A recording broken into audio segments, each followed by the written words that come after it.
This project started way back with some extra hearing aids that were going to Vellore, India. And the plan was for my husband Roger and I to go back there in 2002, which was right after the 9/11 attacks. At that time, the State Department suggested that we not go there, so we found another project. There is such a high need for care in the Dominican Republic. And we've had 18 trips there so far. We've done 1,680 fittings. The youngest child was 6 or 8 months old, and the oldest was 92.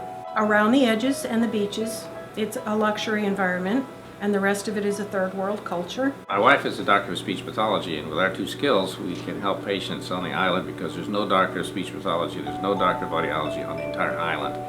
So we see some of the really tough cases. Remember the 80-year-old woman that was 4 feet tall, maybe 75 pounds, and she had been macheted in the head. And when she was down, this was a robbery, when she was down they took her teeth out with pliers, gold teeth, and they stole all her money. She came into us with a severe hearing loss, both ears, and we fitted her with hearing aids, and then she was happy.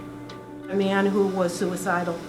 He was 24, and when he lost his hearing in his 20s, he couldn't go to school anymore. We fit him and said, you need to be here next year. Suicide is not an option. We just gave you the reason not to do that. We see these kids that have been in the house until age 12, 14. They're doing dishes, they're doing the chores around the house. They can't hear, so they can't go to school. We test them, we fit the hearing aids on them. My wife uses her skill to teach them to talk again, and then they're back in school. We think that the high incidence of hearing loss is not only injuries, head injuries, there's a lot of crime, a lot of accidents, high fevers, and we believe there's a genetic component. We've got testing equipment that will take care of all those people. We've got hearing aids and hearing aid pre-made ear molds. But when the patient comes in, we first have to get a good history. Why are they there? Once we find out why they're here, what their problem was, when did they acquire the hearing loss, what were the circumstances, we usually get the report that they had a high fever for a long period of time. They heard fine before, and after the high fever, they didn't hear.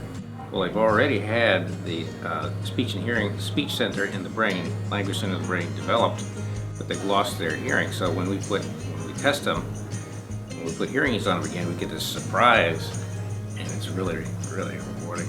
Rafael.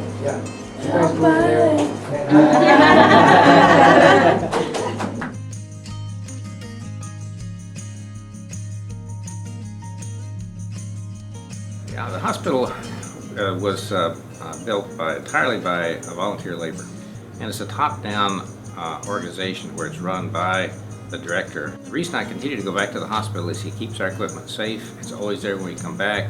None of it ends up in the black market.